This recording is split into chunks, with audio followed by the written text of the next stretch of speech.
छत्रपती एज्युकेटमध्ये तुम्हा सर्वांचं स्वागत आहे. I am fourth year MBBS student from GMC. या व्हिडिओमध्ये आपण BVSC ची जी ऍडमिशन प्रोसेस आहे ती सविस्तरपणे कशा प्रकारे चालते याबद्दल माहिती घेणार आहोत. तसंच त्याच्यामध्ये सीट्स कशा कोणकोणत्या राऊंडला कशा सीट फिलअप केल्या जातात, कोणकोणत्या सीट राहतात प्रत्येक राऊंडला, तसेच किती राऊंड होतात, या सर्वाबद्दल सविस्तर माहिती घेणार आहोत. त्यामुळे जर तुम्ही जर BVSC ची काउन्सिलिंग करत असाल तर व्हिडिओ शेवटपर्यंत बघा. आणि जर चॅनलवर नवीन असेल तर आमच्या चॅनलला सबस्क्राईब करा. आमच्या चॅनलवर महाराष्ट्रामधील MBBS, BHMS, BVSC, BMS, physiotherapy, BSc nursing, B pharmacy, तसेच सेंट्रलची MCC आणि वेटरनरी काउन्सिलिंग ऑफ इंडिया याबद्दल सविस्तर माहिती पुरवली जाते. त्यामुळे जर चॅनलवर नवीन असेल तर चॅनलला नक्की सबस्क्राईब करा.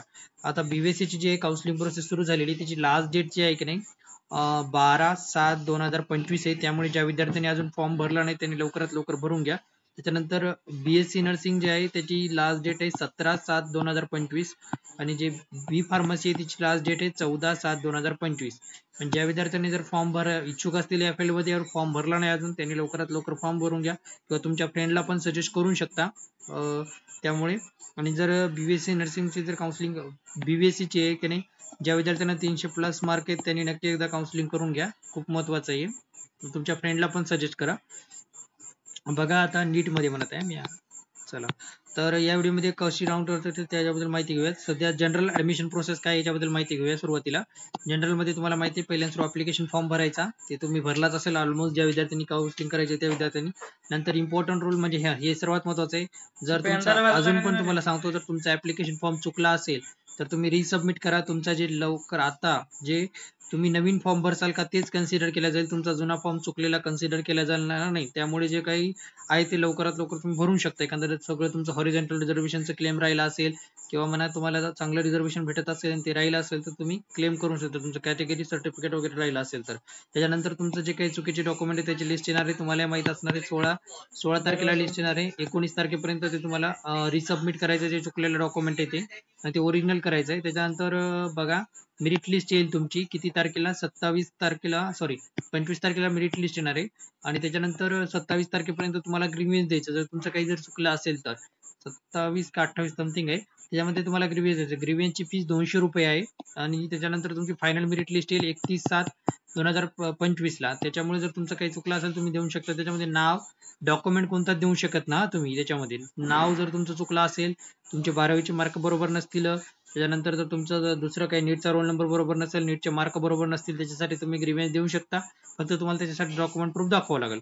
जर टाय ब्रेक रूल झाला म्हणजे काय झालं, जर समजा तुमच्या 1-2 विद्यार्थ्याला सेमच मार्क आहे तर ते कसं डिसाईड करणार की कोणत्या विद्यार्थ्याला वरची रँक द्यायची, कोणत्या विद्यार्थ्याला खाली घ्यायचं लिस्टमध्ये. त्याचं बघा, ज्या विद्यार्थ्याला 12वीमध्ये मार्क जास्त आहेत त्याला वरी घेणार. त्याच्यानंतर ते जरी सेम निघाले, ज्याला बायोलॉजीमध्ये मार्क जास्त आहेत 12वीमध्ये त्यांना कन्सिडर करणार. त्याच्यानंतर जर ते पण सेम निघाले, त्याच्यानंतर केमिस्ट्रीमध्ये बघणार त्याचे ते पण सेम निघाले तर जे आहे SSC चे मार्क बघणार. त्याच्यानंतर ते पण सेम निघाले तर तुमचं सिनियर कोणी त्याच्यानुसार बघणार. सुरुवातीला तर नीटचे मार्क बघतील बरं. याच्यामध्ये कोटा सिस्टीम हे तर तुम्हाला प्रत्येक व्हिडिओमध्ये सांगितलं, या व्हिडिओमध्ये पण सांगतो. रिजन कोटा आणि स्टेट कोटा असे दोन कोटा आहे त्याचे. 70-30 कोटा आपण तसं म्हणतो. रिजन कोटासाठी 70% सीट आहे, स्टेट कोटासाठी 30% हे तुम्हाला माहितच आहे. त्याच्यानंतर ऍडमिशन राऊंड कशा प्रकारे होतं, सीट कशा प्रकारे येतं त्याच्याबद्दल माहिती घेऊया. याचा जे फर्स्ट राऊंड आहे बेस्ट राऊंड सबमिट, तुम्ही जे काही फर्स्ट राऊंडच्या सीट आहेत सगळीकडे सेमच असणार आहेत. रिजन कोटा पहिला रिजन कोटाचे ते सुरुवातीला बघून घ्या राऊंड कसे चालतात. याचे जवळपास 5 राऊंड होतात. तर बघा, जे आहे 5 राऊंड पैकी जे पहिले दोन राऊंड असे रिजन कोटाचे 2 राऊंड होतात आणि त्याच्यानंतर 2 राऊंड स्टेट कोटाचे होतात. याच्याबद्दल मी थोडक्यात येईलच. रिजन कोटा, स्टेट कोटा, आणि त्याच्यानंतर एक जो राऊंड होतो त्याला थर्ड राऊंड म्हणतात किंवा स्पेशल राऊंड म्हणतात, तो एक होत असतो. हे झालं सर्वात महत्वाचं. आता हे आपण याच्याबद्दल थोडक्यात माहिती घेणार होतो थोड्या वेळानंतर. आता आपण बघूया पहिल्यांदा फर्स्ट राऊंड कसा होतो. तुम्हाला सबमिट ऑप्शन फॉर्म करायचा, याची तारीख शाळेत 2 ते 3 तारखेपर्यंत करायचं. नंतर 4 तारखेला याची फायनल लिस्ट येणार आहे. 4 ऑगस्ट 8व्या महिन्यात. Candidate must confirm admission with original document. तुम्हाला फर्स्ट राऊंडला जे कॉलेज भेटले का ते तुम्हाला घ्यावंच लागणार आहे. सेकंड राऊंड मध्ये पण बघा, सेकंड राऊंडला कसं होते माहिती आहे का, जे तुमचं एखादं हॉरिझॉन्टल रिझर्वेशनचं क्लेम केलेलं ते सर्व हॉरिझॉन्टल रिझर्वेशनच्या सीट जर भरल्या नाही फर्स्ट राऊंड मध्ये तर त्या कन्वर्ट होतात त्या कास्टसाठी. त्याच्यानंतर जे मुलींसाठी 30% सीट्स आहेत ना, जर मुलगी कॅन्डिडेट नसेल मेरिट लिस्ट, बघा seat filled by female candidate aren't available, म्हणजे जर समजा मेरिट लिस्ट मध्ये मुली नसतील तेवढ्या तर त्यांच्या पण सीट्स आहे ना कन्वर्ट केले जातात. कशासाठी? बोथसाठी. बोथ म्हणजे काय? त्याच्यामध्ये बोथ मेल आणि फिमेल अप्लाय करू शकतो त्याच्यासाठी. म्हणजे त्याच्यात आता मुली तर नाही तर मग ते मुलांनाच भेटून जाणार सीट. त्यानंतर हॉरिझॉन्टल रिझर्वेशन जे काही हॉरिझॉन्टल रिझर्वेशनचं आहे ते पण कन्वर्ट केलं. हॉरिझॉन्टल रिझर्वेशन याच्यामध्ये कोणकोणते? ॲग्रिकल्चर सर्टिफिकेटचे एक हॉरिझॉन्टल रिझर्वेशन आहे, म्हणजे शेती असल्यावर. प्रोजेक्ट अफेक्टेड पर्सनचं एक आहे, फ्रीडम फायटरचं आहे आणि डिफेन्सचं आहे. ते तुम्हाला मी मागच्या व्हिडिओमध्ये बोललोच होतो. तुम्हाला जर याच्याबद्दल माहिती पाहिजे असेल तर आमच्या चॅनलवर व्हिडिओ आहे, तुम्ही बघू शकता. फ्युदर इंटरेस्ट. मग तुमची जी काही मेरिट लिस्ट आहे, use if seat will remain vacant. त्याच्यानंतर इम्पॉर्टंट रूल, हे सर्वात महत्त्वाचा रूल आहे. हे रूल तुम्ही लक्ष देऊन ऐका. जर जर तुम्हाला पहिलं प्रेफरन्स भेटलं, तुम्ही 2-3 प्रेफरन्स दिले पहिल्या राऊंडला आणि 2-3 असे 3 प्रेफरन्स दिले तुम्हाला. पहिलं तर तुम्ही नागपूरचं दिलं, दुसरं अकोल्याचं दिलं, तिसरं परभणीचं दिलं, चौथं उदगीरचं दिलं. तर तुम्हाला जर पहिलं कॉलेज भेटलं तर तुम्हाला हमखास ते घेणंच आहे. ते तुम्ही सोडून शकत ना, म्हणजे सोडून शकत ना. त्याच्यामध्ये तुम्हाला ते घ्यावंच लागणार नाही. तर जर ते तुम्ही सोडलं तर तुम्ही नेक्स्ट राऊंडसाठी एलिजिबल ना. आणि जर तुम्हाला सेकंड थर्ड राऊंडचं, समजा तुम्हाला अकोल्याचं कॉलेज भेटले, थर्ड राऊंड उदगीरचं कॉलेज भेटले, तर त्याच्यासाठी ते जर भेटलं असेल तर तुम्ही त्या सेकंड राऊंडमध्ये पार्टिसिपेट करू शकता. पहिल्या राऊंडला रिपोर्ट न करता. तुम्ही त्याच्यासाठी नेक्स्ट राऊंडसाठी पार्टिसिपेट करू शकता. हे झालं थर्ड राऊंड. कसा होते? वॅकंट सीट पण सेकंड राऊंडच्या जर रिजन कोटा आणि स्टेट कोटाचा जर कंबाईन म्हणजे जर वॅकंट राहिले तर त्याच्यानंतर ते थर्ड राऊंड होते.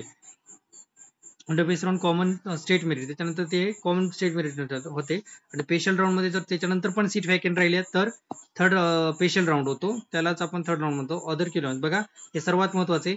ऍडमिशन जे आहे तुमचं पहिल्यांदा प्रोव्हिजनल अंटिल डॉक्युमेंट, जोपर्यंत तुमचे डॉक्युमेंट कन्फर्म व्हेरीफाय होत नाही तोपर्यंत तुमचं ऍडमिशन जे आहे की नाही हेच राहणार, प्रोव्हिजनलच राहणार, कन्फर्म होणार नाही. जेव्हा तुमचे डॉक्युमेंट कन्फर्म होतील तेव्हा तुमचं ऍडमिशन कन्फर्म होणार.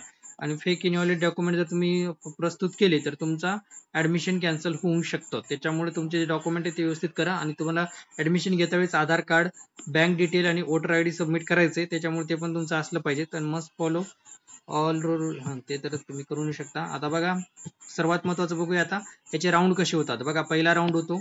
पहिल्या राऊंड मध्ये लिस्ट येते तुमची, जेवढे विद्यार्थी लागले त्यांनी राऊंड रिपोर्ट करायचं. ज्या विद्यार्थ्यांनी रिपोर्ट केलं नाही त्याच्यामध्येच एक वेटिंग लिस्ट येत असते. तर वेटिंग लिस्टच्या विद्यार्थ्याला त्या राऊंड मध्ये कॉलेज भेटून जातं त्याच कॅटेगरीच्या, जसं पोलीस भरतीचं असतं सेम तसल्याच प्रकारे.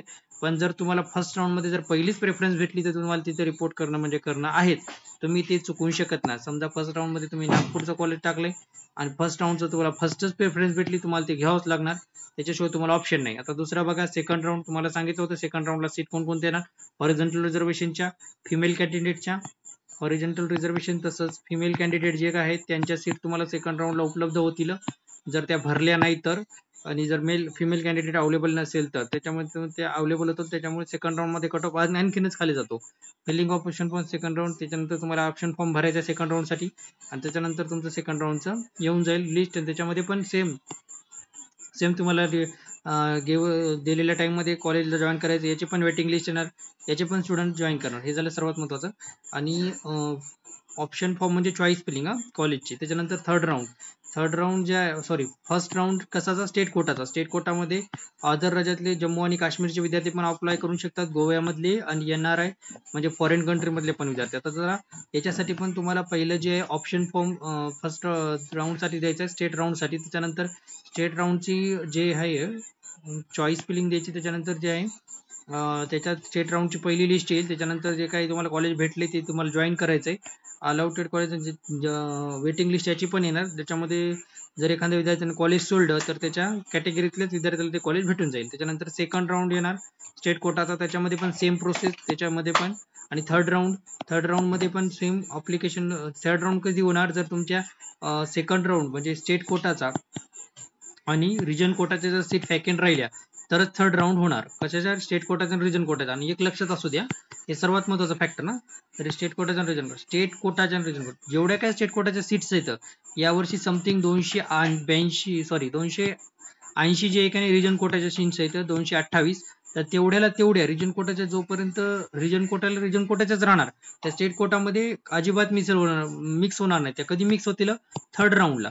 जर सीट वॅकंट जरी राहिले तर त्या फक्त थर्ड राऊंडला. आणि स्टेट कोटाचं पण सेम. स्टेट कोटाला समथिंग काहीतरी 98 का 96 सीट्स येतं, तर स्टेट कोटाच्या पण सीट्स नाही का थर्ड राऊंडलाच मिक्स होतील वॅकंट जरी राहिलं तरी. म्हणजे थर्ड राऊंडला जे काय दोन्हीमध्ये जर वॅकंट सीट राहिल्या तरच त्या थर्ड राऊंड होतो, नाही तर नाही होत. थर्ड राऊंड मध्ये बघा display of third round filling option form. Third राऊंडचं ते सेम प्रोसेस जे काय आहे ते. आणि स्पेशल राऊंड जर त्यांचं थर्ड राऊंड मध्ये पण सीट वॅकंट राहिल्या, मुलांनी कॉलेजच घेतले नाही तर त्याच्यानंतर स्पेशल राऊंड होतो. हे झालं थोडक्यात माहिती. जर व्हिडिओ आवडल्यास व्हिडिओला लाईक करा, चॅनलला सबस्क्राईब करा. धन्यवाद. आणि काही डाऊट असेल तर तुम्ही कमेंट करू शकता, कॉल करू शकता, तुम्हाला त्याच्याबद्दल व्यवस्थित माहिती पुरवली जाईल. अजून एकदा सांगतो, जर बीएससीचा तुम्ही फॉर्म भरला नसेल तर नक्की भरून घ्या, कारण की बीएससी खरंच खूप छान फील्ड आहे. धन्यवाद.